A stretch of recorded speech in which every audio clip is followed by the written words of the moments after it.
श्री गुरुचरित्र अध्याय 49. श्री गणेशाय नमः. श्री सरस्वते नमः. श्री कुलदेवताय नमः. श्री गुरुभ्यो नमः. शिष्य नामधारकाने सिद्धमुनींना वंदन केले आणि भक्तिभावाने हात जोडून विनंती केली, हे स्वामी, त्रयमूर्तीचा मनुष्य देहरूपी अवतार गाणगापूर क्षेत्री वास्तव्य करिता झाला, यामागचे कारण काय?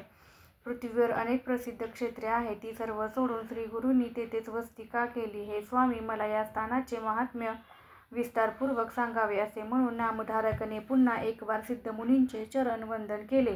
शिष्याची विनंती ऐकून सिद्धमुनींनी आनंदाने पुढील कथाभाग सविस्तर सांगण्यास प्रारंभ केला. त्यात श्रोतेजन हो, आपणही लक्षपूर्वक श्रवण करावे. श्री गुरूंनी अश्विन वद्य चतुर्दशी दीपवाडी पर्वणीचे औचित्य साधून त्रिस्थळी स्नान करण्यास जाण्याविषयी शिष्यांना सांगितले. गया, प्रयाग, वाराणसी येथे पत्नी मुलांसहित निघावे, असेही त्यांनी सांगितले. तेव्हा काही ब्राह्मण म्हणाले की त्रिस्थळी जाण्याचे असेल तर तशी तयारी करायला हवी. तेव्हा श्री गुरु हसून म्हणाले, तयारी करण्याची आवश्यकता नाही, ही तीर्थे गावाजवळ आहेत, चला मी तुम्हाला ती दाखवतो. भक्तांना असे सांगून श्री गुरु अमरजा नदीच्या संगमावर गेले आणि त्यांनी तिथे शिष्यांसमवेत स्नान केले. श्री गुरु शिष्यांना म्हणाले, या संगमाचा महात्म्य फार मोठे आहे. या षटकुळामध्ये स्नान करणे हे प्रयाग तीर्थात स्नान करण्यासारखे आहे. भीमा नदीचा अमरजा नदीशी होणारा संगम हा गंगा यमुनेचा संगम आहे. हे उत्तम तीर्थ आहे, हे लक्षात ठेवा. येथे भीमा उत्तरेस वाहते, याचे महात्म्य थोर आहे. इथे स्नान करणे म्हणजे काशी येथे स्नान करण्याच्या षटपट पुण्यदायी आहे. त्यासोबत येथे आणखी 8 वर्षे आहे, त्याचीही बहुत थोरवी आहे, ती मनापासून श्रवण करावी. येथे श्री गुरु शिष्यांना म्हणाले.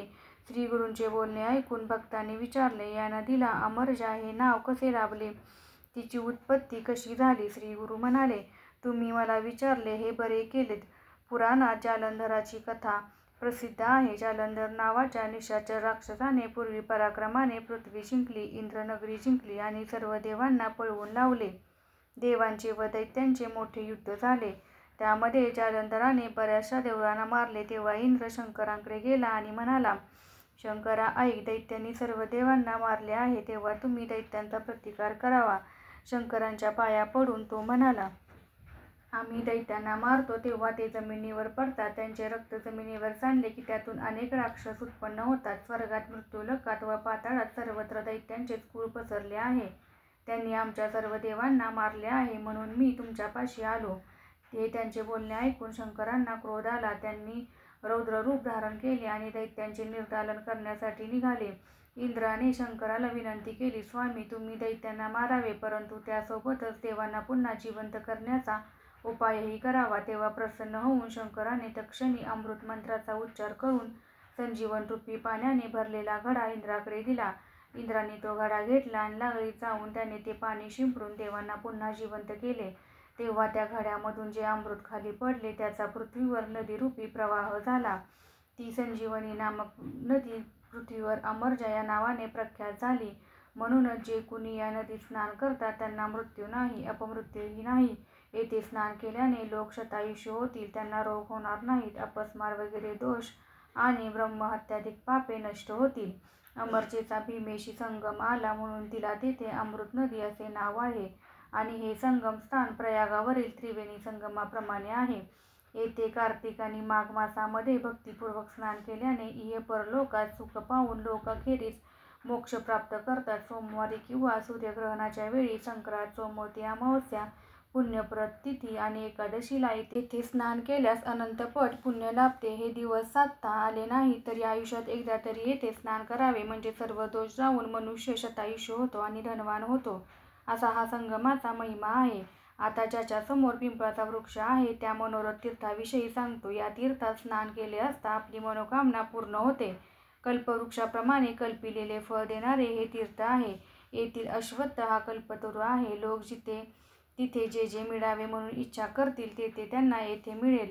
अशा या प्रख्यात मनोरथ तीर्थासमोरच अश्वत्थ असल्यामुळे मी येथे वास्तव्य केले आहे. जे कुणी इथे येऊन सेवा करतील त्यांचे मनोरथ पूर्ण होतील, यात शंका धरू नये, असे श्री गुरुनाथ म्हणाले. माझे येथे नित्य वास्तव्य आहे, हे तुम्ही पक्के ओळखून राहा. हे मुक्तिदायक आहे आणि हीच माझ्या अस्तित्वाची खूण आहे, हे लक्षात ठेवा. कल्पवृक्षाची पूजा करून पुढे शंकरांच्या मंदिरात जावे. या त्र्यंबक संगमेश्वराची मनोभावी पूजा करावी. श्रीशैल्यावर जसा मल्लिकार्जुन आहे तसाच या संगमावर शंकर आहे. त्याला तुम्ही भक्तिपूर्वक प्रदक्षिणा करावी. नंदीला नमस्कार करून मग चंडीचे दर्शन घ्यावे. तिला वंदन केल्यानंतर नंदीला उजवी प्रदक्षिणा घालून सोमसूत्रात जावे. मग परत येऊन पुन्हा नंदीला नमस्कार करावा आणि चंडीला नमस्कार करून मग सोमसूत्रात जावे. अशी ही प्रदक्षिणा 3 वेळा करावी. मग नंदीपाशी येऊन शंकरांचे अवलोकन करावे. त्यानंतर नंदीचा वृषण आपल्या डाव्या हाताने स्पर्शून उजव्या हाताचा अंगठा व तर्जनी नंदीच्या शिंगावर ठेवावे आणि त्यामधून दोन्ही डोळ्यांनी शिवपूजेचे दर्शन घ्यावे. असे केल्याने मनुष्य इंद्रासारखा वैभवशाली होतो. धनधान्यादी संपत्ती त्याच्याजवळ अखंड राहते. संगमेश्वराची पूजा केल्याने पुत्रपौत्र होतील. पुढे अर्ध्या कोसावर वाराणसी तीर्थ आहे. त्याचा उगम नागेशी गावाजवळ आहे. या तीर्थाच्या संदर्भातील एक सत्य घटना आहे. पूर्वी भरद्वाज गोत्राचा एक ब्राह्मण होता. तो विरक्त होता. सर्व संग त्यागलेला तो ईश्वरभक्त शंकरांचे नित्य ध्यान करीत असे आणि अनुष्ठानही करीत असे. त्यांच्यावर शंकर प्रसन्न होता. तो त्याला साक्षात दिसत असे. त्यामुळे तो ब्राह्मण भावावस्थेत देहभान विसरून हिंडत असे. लोक त्याला वेडा समजून चिडवत असत. त्या ब्राह्मणाला 2 भाऊ होते. त्यातील एकाचे नाव ईश्वर आणि दुसऱ्याचे नाव पांडुरंगेश्वर होते. त्यांनी त्या ब्राह्मणाकडे दुर्लक्ष करून काशी यात्रेत जाण्याचे ठरविले.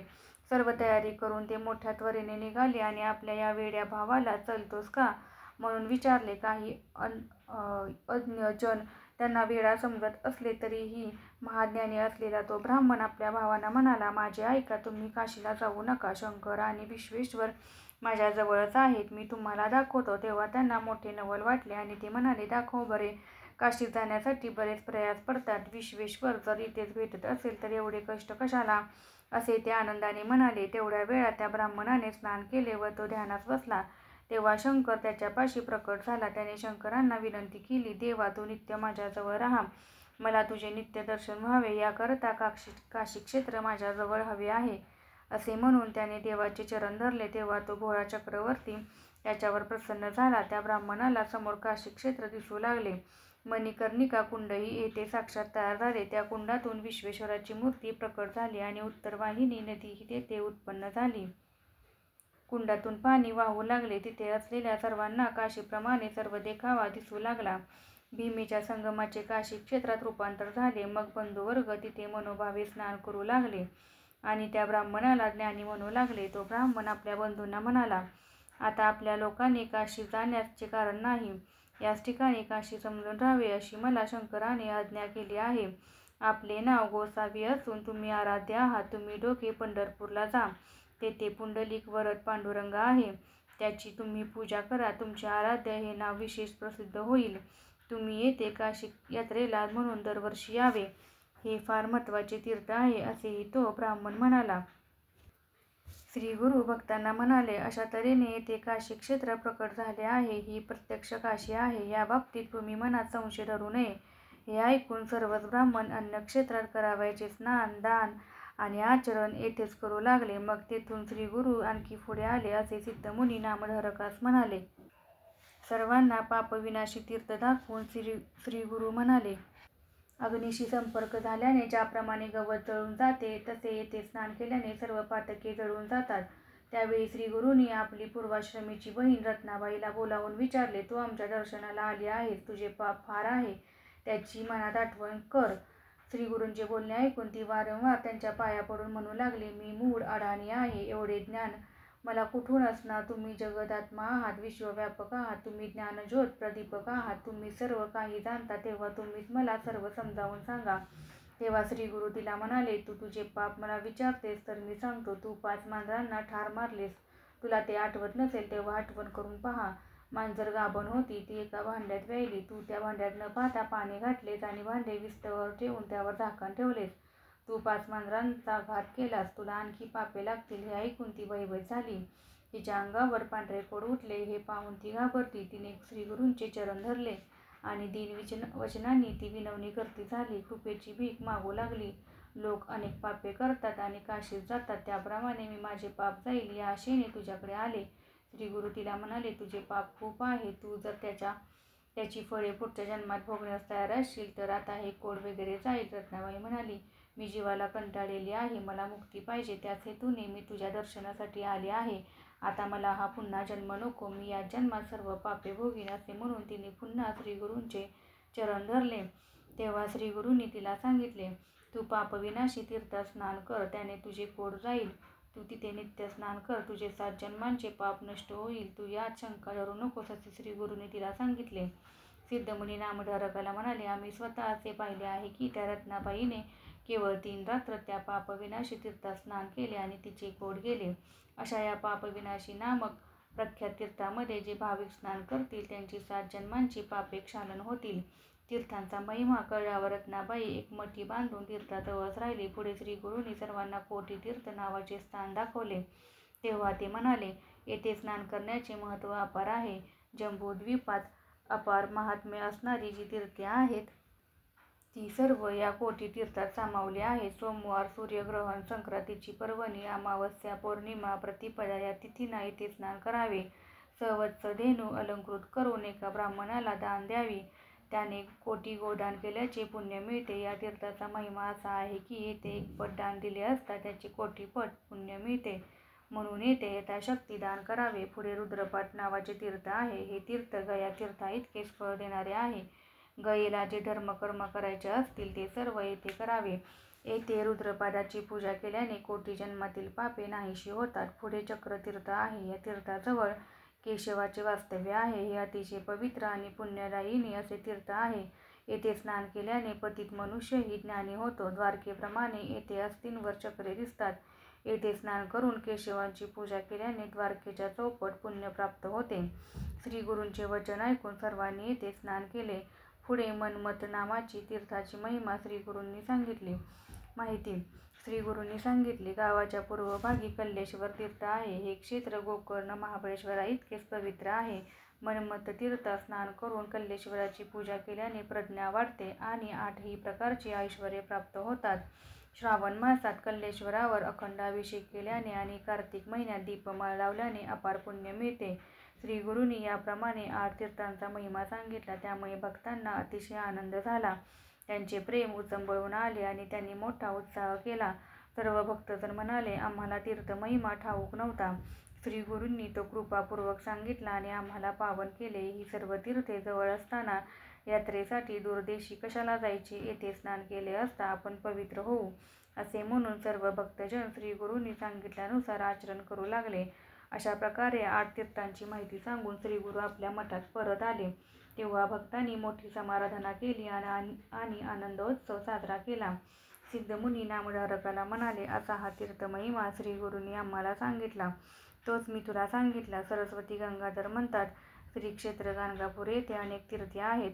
तुम्ही येथे भक्तिपूर्वक आचरण करावे. श्री गुरुचरित्रामृताच्या या अध्यायातून सिद्धमुनी शिष्य नामधारक यांच्या संवादातून गाणगापूर क्षेत्राचे महात्म्य उलगडले आहे.